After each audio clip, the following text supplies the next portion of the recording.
just our common sense, everyday perception of the Earth, it is flat as far as we can tell. It is motionless as far as we can tell. And everything in the sky is revolving around us as far as we can tell. If nobody told us otherwise, we'd logically assume that the Earth was flat, motionless, with everything in the sky revolving around us. And you can prove that this is the case as well, for instance, with the horizon. As you rise up, no matter how high you go on the top of Mount Everest, or if you go in a balloon higher and higher, we've gotten independent balloons have gone up with cameras, the horizon remains flat all the way around and rises to the eye of the camera all the way up, totally flat, and rises to the eye of the observer. So that's one proof. Now, if the Earth were a ball, no matter how big, the horizon is said to be the curvature of the ball. If you were to go to NASA, it's all fraud, it's all fake. Pretty much everything NASA puts out is fraudulent. There are no images of Earth from space. Put an end to this topic once and for all, turn the Hubble round and show us Earth in real time, but they will not do it. They can't do it. It doesn't exist. It literally doesn't exist.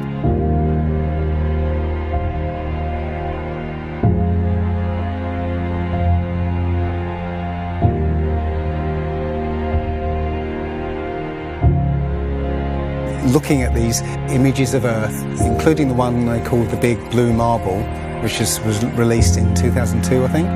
Zoom into it with Photoshop, you'll see where they've used the clone tool in Photoshop to take a picture of one of the clouds and stamp it in various places around the picture. They got lazy. If the Earth is 25,000 miles in circumference, there must exist a curvature drop of 8 inches times the mile when you square the mile. 1 mile means there should be an 8-inch curvature drop. 2 miles, 2 times 2 times 8 is 32. That's 32-inch drop.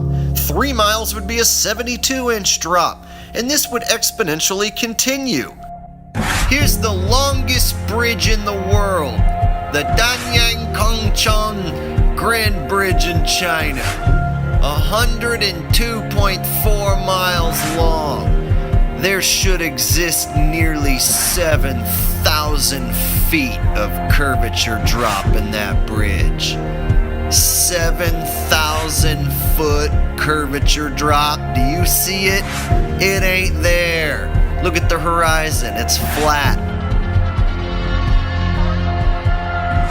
You can see in that dive shot that the inside camera, the horizon is completely flat. Then it goes to the outside, and you got a huge curve. But when you're looking at some of the amateur balloon footage, some of it's lens corrected and it's completely flat. And others, like the GoPro stuff, the horizon will fluctuate as the camera spins and tilts. The horizon will go convex and concave, a lens effect. It's obviously not the horizon shifting every 2 seconds as the camera jumps. And when it's still, you can see all the way up, totally flat.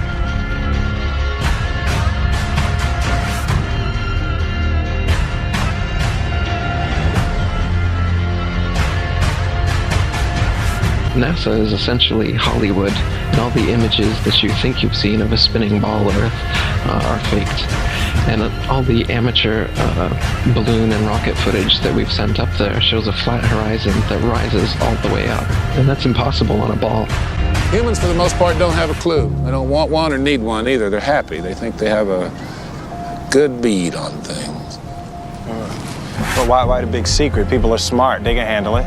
A person is smart. People are dumb, panicky, dangerous animals, and you know it. 1,500 years ago, everybody knew the Earth was the center of the universe. 500 years ago, everybody knew the Earth was flat. Imagine what you know tomorrow.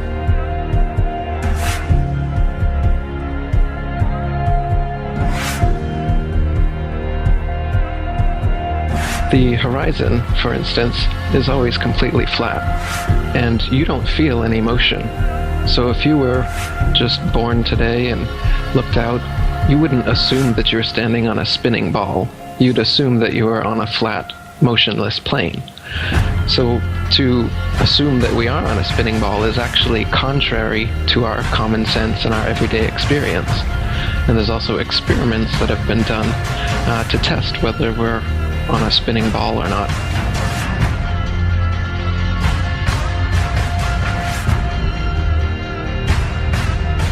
My question was, why, if it's a flat Earth, why couldn't you stand on the coast of California with a telescope and see Japan or Hawaii or something? And I think you know the answer to that. I'll let you answer that.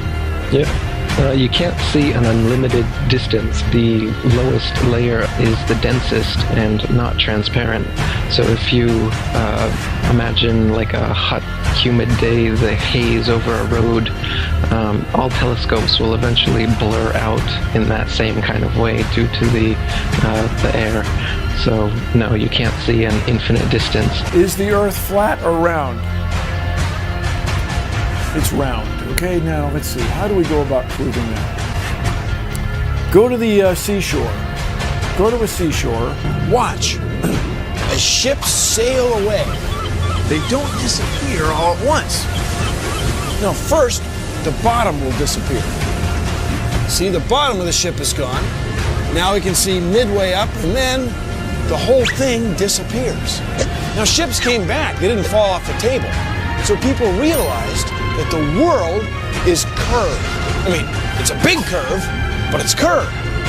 So, the process of testing claims, the world is flat, the world is round, is what we call science. Now, if you have a claim that can't be tested, that's what we call pseudoscience. Extraordinary claims require extraordinary proof. Extraordinary claims require extraordinary proof. Boats don't disappear over the curvature of the horizon. Boats disappear due to perspective. All you have to do is go to the beach, watch a boat disappear from your eye, and then whip out your telescope, your binoculars, or your high-powered zoom on your camera, and you can pull the entire boat right back into view. Whole mass and all. Yeah, that's right. You think the boat disappeared? Just whip out your telescope, your binoculars, or your zoom camera. You bring the entire boat back into view, completely debunking everything Coy just told you. And here's my video proof. Extraordinary claims require extraordinary proof. Imagine that. You can debunk the curvature of the Earth yourself with just a simple zoom on your camera. Bye-bye, little boat. The flat Earth? Well, that didn't stand up to tests. The round Earth did. And you guys, come on. Everybody watches newscasts. You all use mobile phones. You all see airplanes fly around. You all go to see Ed Sheeran in concert one day in London, another day in Melbourne, Australia. This all depends on our fundamental understanding of the size of the Earth and its shape with extraordinary precision. What the fuck did you just say? The way we teach science is you're just some empty vessel and we pour the science into you and then you regurgitate it on an exam. Right. Because Earth, we know it spins once day, yes. Off to a great start. So you spin, when you spin pizza dough, it kind of flattens out. Yeah. Gets wider in the middle. And so Earth, throughout its life, even when it formed, it was spinning. And it got a little wider at the equator than it does at the pole. Not only that, it's slightly wider below the equator than above the equator. A little chubbier. Yeah. Chubby's a good way. It's like pear-shaped. Yeah. So, it turns out the pear-shapedness is bigger than the height of Mount Everest above sea level. Well, let me just so you understand. We've been fed a lie our entire, I want to call it a lie. We've been fed. It's a point of view thing, I think.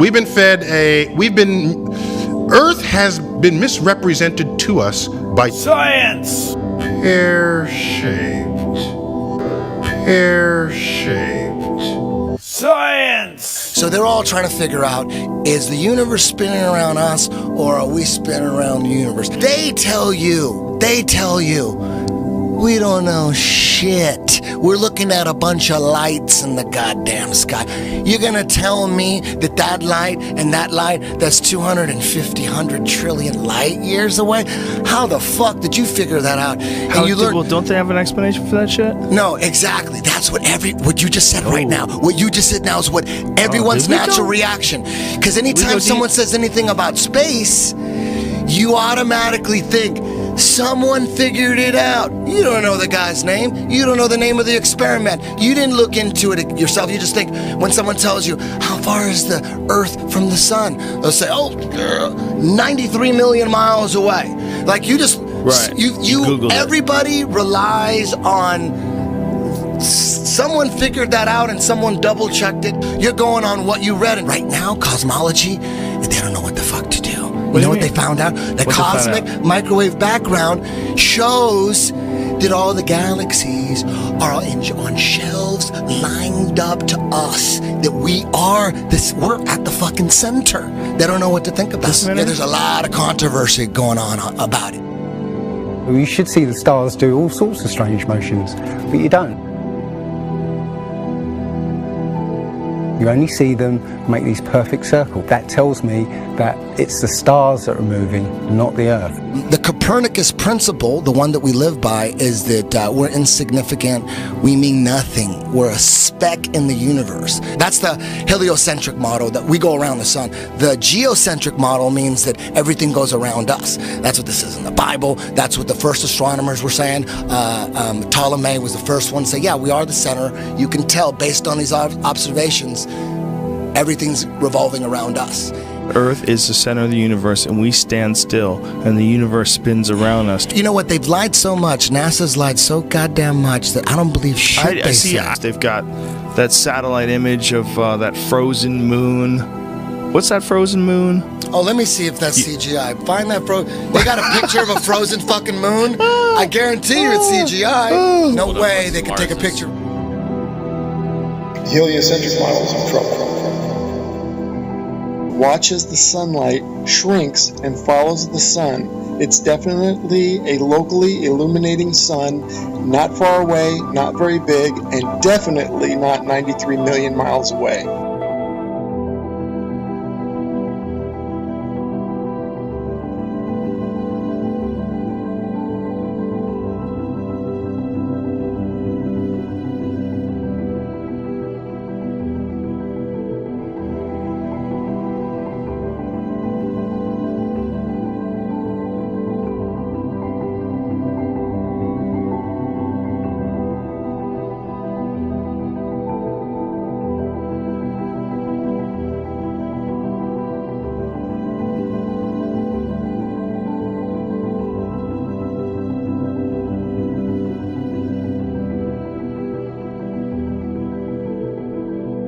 There's a place in Bolivia called Salar de Uyuni, which is a salt flat.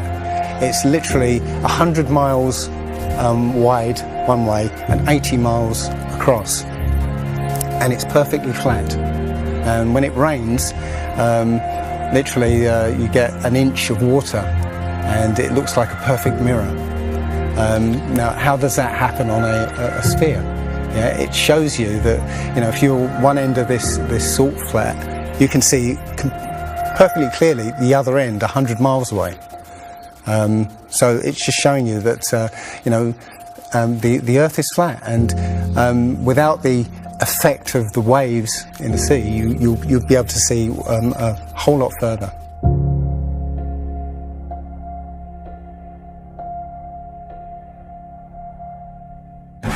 Took a picture across the Great Lakes from Michigan and was able to see, I believe it was Chicago, which he shouldn't have been able to see. And the television station basically said it was a mirage. I found this photo, Randmere State Park. This is from Joshua Nowicki, and what you're seeing here is a mirage. We typically would not be able to see this from the Lake Michigan shore. We talked about this last night. Conditions are right on the lake that we're actually seeing a mirage of the Chicago skyline. Warning, bullshit alert. very interesting here. Here's what's happening. This is a good example of a superior mirage. So Joshua was on the Lake Michigan shore. He was looking towards the west, and Chicago's beyond the horizon. Should not be able to see it. However, with the right conditions, we have an inversion. We have cold air near the cold lake water and some relatively warmer air above it. This will bend the image of that skyline back towards the viewer. And so typically we would not be able to see this. This image would be viewable from much, much higher in the sky. They always say it's a mirage, but for a mirage to happen, you have to have very specific atmospheric conditions. It's not a mirage. It's simply that you're looking across a plane.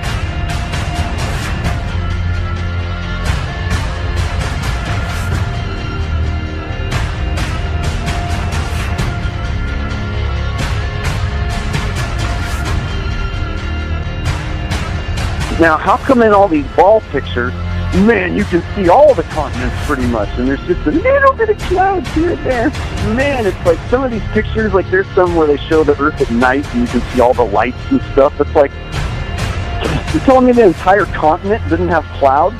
The entire fucking continent, like you can see Africa and all these lights and all this stuff. Like, if you turn on your porch light, I guess you can see it from space, apparently. And it's like there's no clouds in some of these pictures. And they spelled out the word sex, right, recently, probably a few months ago in one of the clouds. But, if they do their research, they say, well, those are composites. And I said, well, how come they copy and paste the clouds on some of these? And they use the same cloud form. Like, if you're going to make a composite, but you shouldn't be copying and pasting clouds. That means you're adding stuff that's not real. Yeah, and the thing is, those pictures that you're talking about, the blue marble pictures, I think there's about maybe 8 to 10 of them over time that NASA has put out, and you're absolutely right. None of those pictures look the same. The color of the water is different. Like you said, the continents are different sizes. It's just unbelievable. And I think what happened originally was they would put these things out and nobody was paying any attention to it. And then all of a sudden now, people are paying attention to it, and now they're pulling these pictures in, and it's an obvious fraud. What? And the thing is, there's supposedly tens of thousands of satellites orbiting Earth.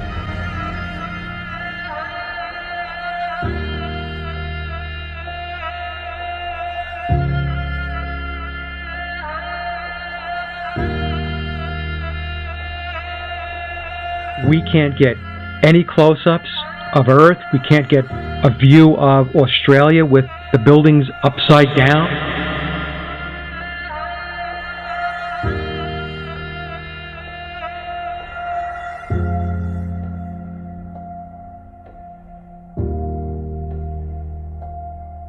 And they'll look at you like you're crazy. But really, you're the sane one for asking real questions.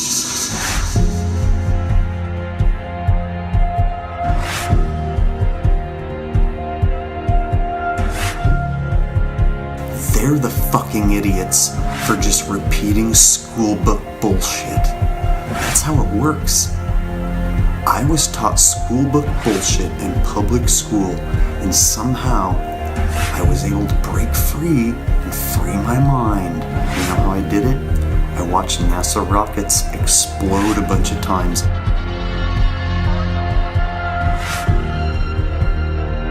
Fly off sideways and not go to space. If you watch the trajectory of the space shuttle, it doesn't go straight up. It always goes in a curve and out to sea.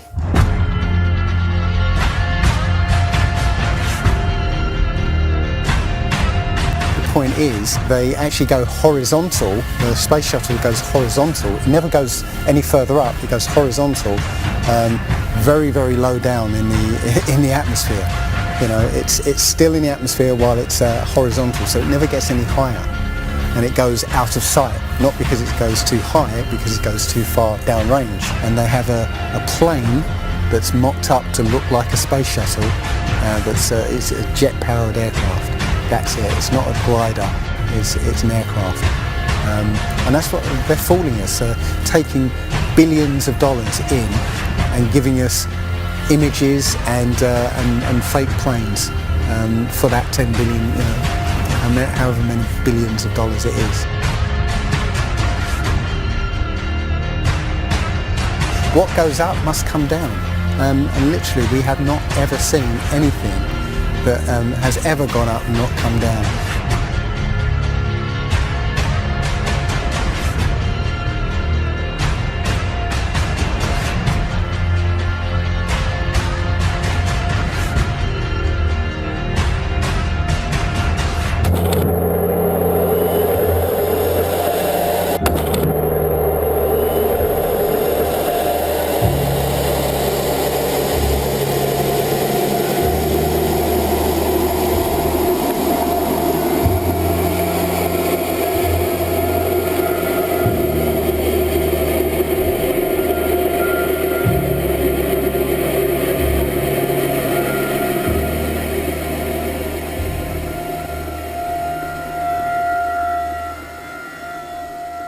One thing I really want your generation to embrace is that the Earth is a closed system.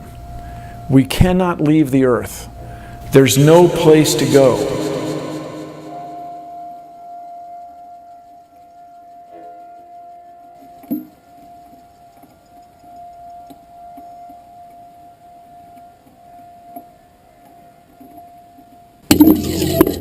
Rockets don't have brakes. It literally stopped. All of that angular momentum from the rotation of the rocket and the linear momentum from flying up just stopped. No, it had to have hit something. What would it hit? If it hit a solid surface, the rocket would have been destroyed, and most likely the camera too, so we wouldn't have the footage, and obviously that's not the case.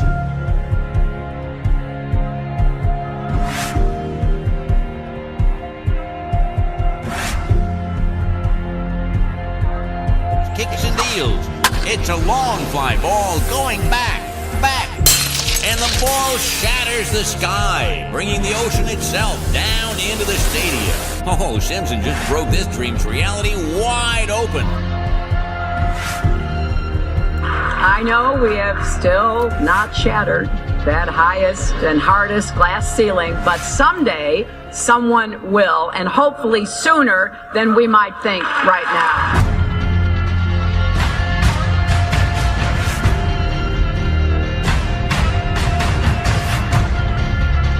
There's no place to go. Although we weren't able to shatter that highest, hardest glass ceiling this time, thanks to you, it's got about 18 million cracks in it. And it may be hard to see tonight, but we are all standing under a glass ceiling right now.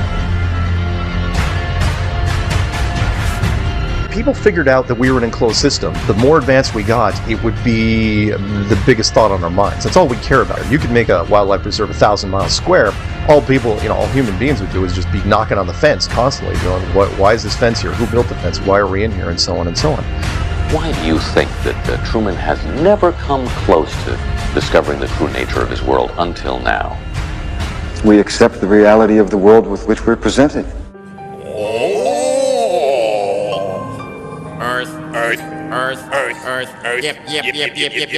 Earth, yep, Earth, yep. Oh. Earth! If you start here, and you go around long enough in the same direction, you wind up in the place you started from. Yes, Thomas? Why don't we fall off when we walk underneath, Miss Sarah? Because of a force called gravity. What does gravity look like? Gravity is something we can't see, but we know it's a great invisible force that keeps us all here on Earth. It's a natural force that keeps us all from flying off into space. We were always told that the world is flat. You are told right. Don't listen to her. I've been patient with you, Sarah. Lord knows I've been patient, but now your words have revealed you. The law of gravity was discovered by Sir Isaac Newton in 1687. That's almost 200 years ago, Uncle Evan. But there is only one law. The law of God. What is gravity? You have no idea. Okay, next question. Wow. No, here's the difference. We can describe gravity. Okay. We can say what it does to other things. We can measure it, predict with it. But when you start asking, like, what it is, I don't know. Einstein, in an Einsteinian answer, we would say gravity is the curvature of space and time. And objects will follow the curvature of space-time, and we interpret that as a force of gravity. That's probably the best answer I can give to a what is gravity question, or why is there gravity. That's the best I can do there. I think that's a good start.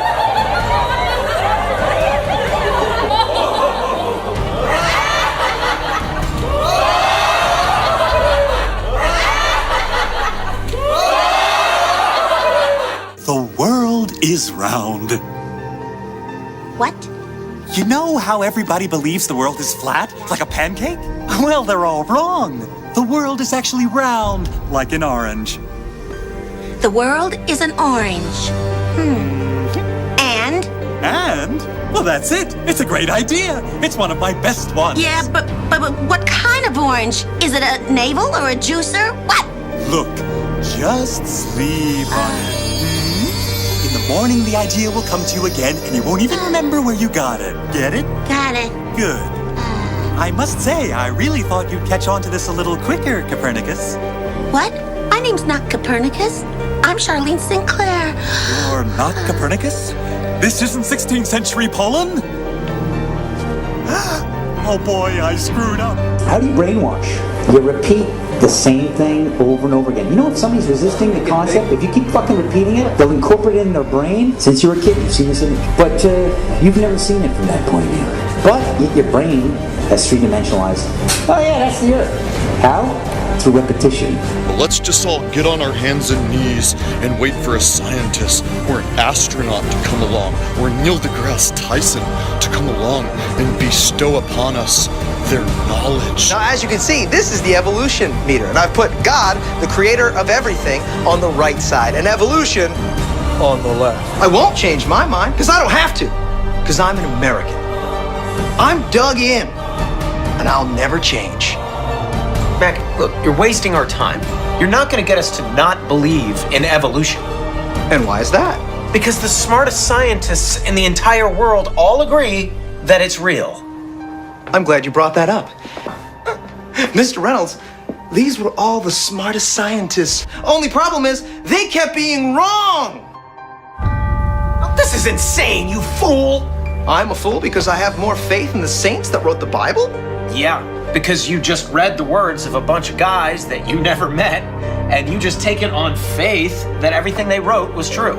And what makes you think what your scientists are writing is any more truer than my saints? Because there are volumes of proven data, numbers, figures. Have you poured through the data yourself? The numbers, the figures? Well, no. No. Oh, interesting. So let me get this straight, Mr. Reynolds. You get your information from a book written by men you've never met, and you take their words as truth based on a willingness to believe, a desire to accept, a leap of, dare I say it, faith? Come on. Look, I mean, I don't even know how I'm supposed to respond to that. Like, come on. I rest my case.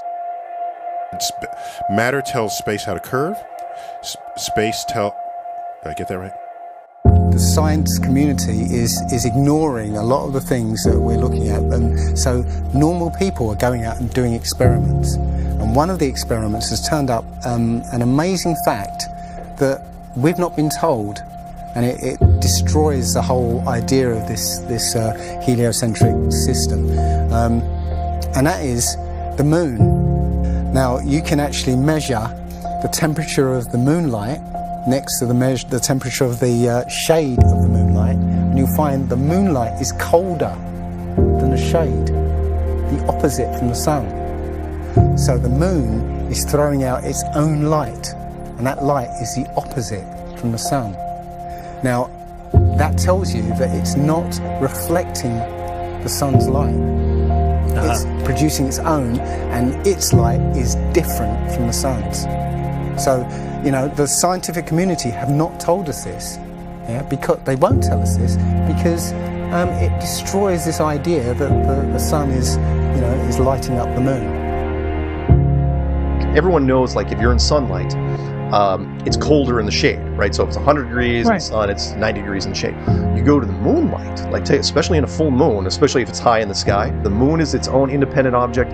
It is not reflecting the sun rays. The sun is its own object. Also, you know, about the same size, which is, you know, again, coincidentally, you know, why the moon fits so perfectly in front of the sun during an eclipse. We always thought it was coincidence that even though it was 400 times farther away, that it was also exactly 400 times less diameter, which is why it fits. And the other weird thing about the moon, which everyone thinks, oh, it's just a coincidence, is that we never see the other side of it.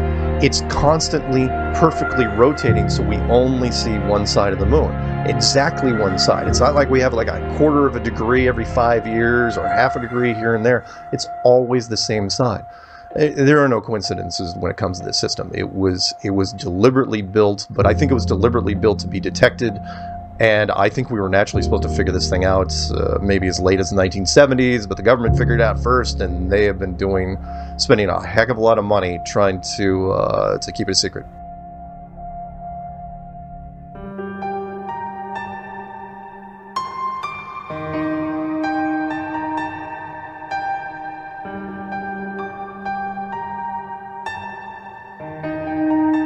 When I look at the people who signed the Antarctic Treaty, and all the nations that were down there doing whatever they were doing signed a treaty, and I believe it was 1958 or somewhere thereabouts, saying, nope, nobody can stake a claim to Antarctica, and if you're going to go down there, you can only go down there for scientific reasons under carefully restricted guidance, but it's not a free-for-all. Nobody can just, hey, I'm going to go check out Antarctica and do a high jump of my own. No, can't do it.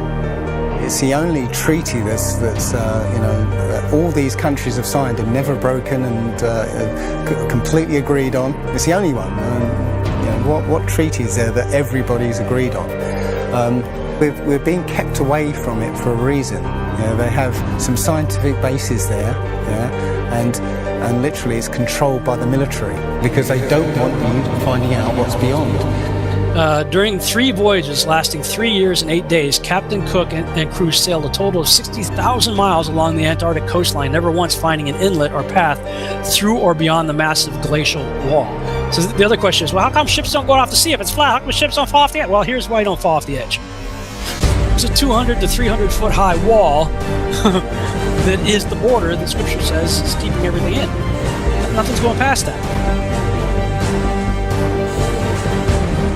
Because they don't want you finding out what's beyond.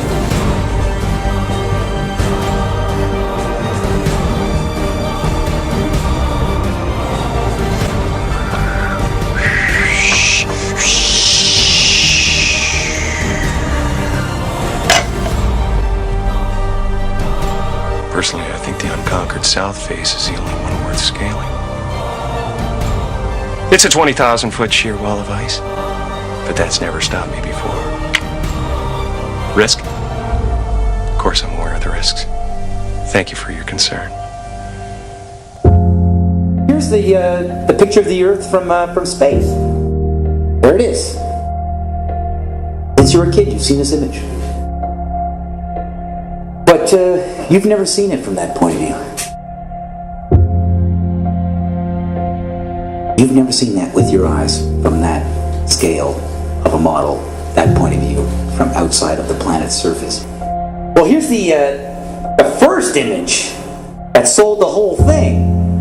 1482. This is when they came up with this idea. We are on that thing. It's a ball. Hey, we should go to the North and the South Pole. We didn't do it yet. It's a fucking ball. Hey, nobody's even jumped up high enough to see if it is a ball. You can't do that. We don't have planes yet. It's a ball. You know what? We adopted this whole model like 400 or 500 years before the airplane. 400 years before the airplane, pretty much. It was beginning of the 1900s. They went to the North Pole in the 1900s. This is 1482. Nobody went to the top of the globe, to the bottom, or flew up, or built a skyscraper. It's funny that we said that this is what we're in right now. This is what we're on before any instrument approved. This is the first time we actually had an instrument of flight. Actually go high enough to actually fucking check out if what we agreed to 500 years ago was real. So if they were wrong after 500 years, Question is, what they tell you?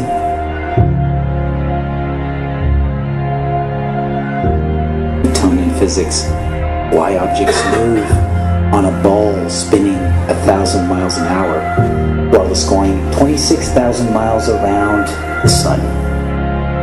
Basically the model we're accepting right now. The sailor thinks that he's traveling around the Earth this way, when in effect he's traveling around the Earth this way. They began flying it around the world, from Abu Dhabi last year, with stops in India and China, then across the vast Pacific. Does running round your neighborhood prove that the neighborhood is round? I was an airline pilot for Delta for 26 years.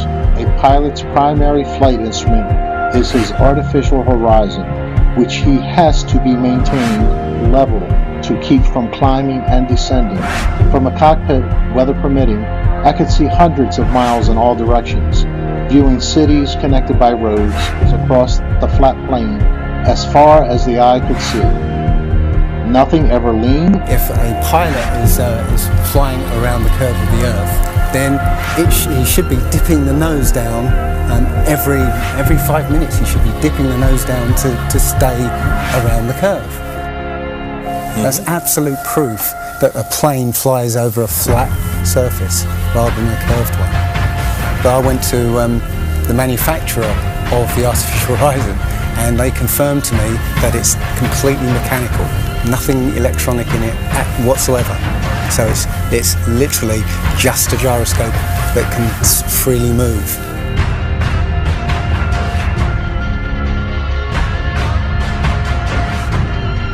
That right there is proof to me that planes fly over a plane.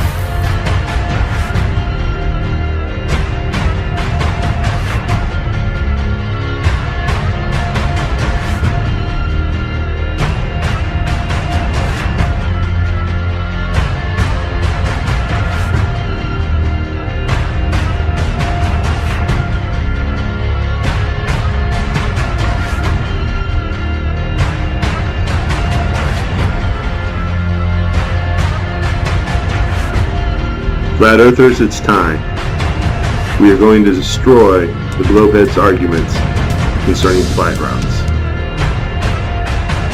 When you go onto the plane tracking software, you'll see hundreds and hundreds of flights over the northern hemisphere, and you can track those flights from beginning to end. When you look at any flight in the southern hemisphere, what you'll find is the flight takes off and disappears off the tracking. And that only leaves why. Why have they done this? What's the point of this grand deception? I think Eric Dubay explains it best. People are always asking, why do they do this? Other than the obvious profit margin motive, NASA being the biggest black budget black hole in existence, sucking in over $30 billion taxpayer money for the fake moon landings alone. Nowadays, hundreds of billions of dollars, and not just NASA, but RASA and all the other fake space organizations around the world, giving CGI images for hundreds of billions of dollars. You want to put something in context. If you want to do something with $3.5 trillion, you can do whatever you want. Whatever you judge to be important to the profile of the nation that you are trying to build and to sustain. So by surreptitiously indoctrinating us into their scientific materialist sun worship, not only do we lose faith in anything beyond the material, we gain absolute faith in materiality, superficiality, status, selfishness, hedonism, and consumerism. If there's no God and everyone's just an accident, then all that really matters is me, me, me. So they've turned Madonna, the mother of God, into the material girl living in a material world. It's all about making us feel nothing, so that we can be used. If everybody realised how special we all are, how unique every single life is, then this whole world would change overnight. We wouldn't allow ourselves to be used by this cabal. I start from the supposition that the world is topsy-turvy, that things are all wrong, that the wrong people are in jail, and the wrong people are out of jail. that the wrong people are in power, that the wealth is distributed in this country and the world in such a way as not simply to require small reform, but to require a drastic reallocation of wealth. All we have to do is think about the state of the world today and realize that things are all upside down. Now, if you don't think, if you just listen to TV and read scholarly things, you actually begin to think that things are not so bad, or that just little things are wrong. But you have to get a little detached and then come back and look at the world, and you are horrified. Now, as soon as you say the topic is civil disobedience, you're saying our problem is civil disobedience. That is not our problem. Our problem is civil obedience.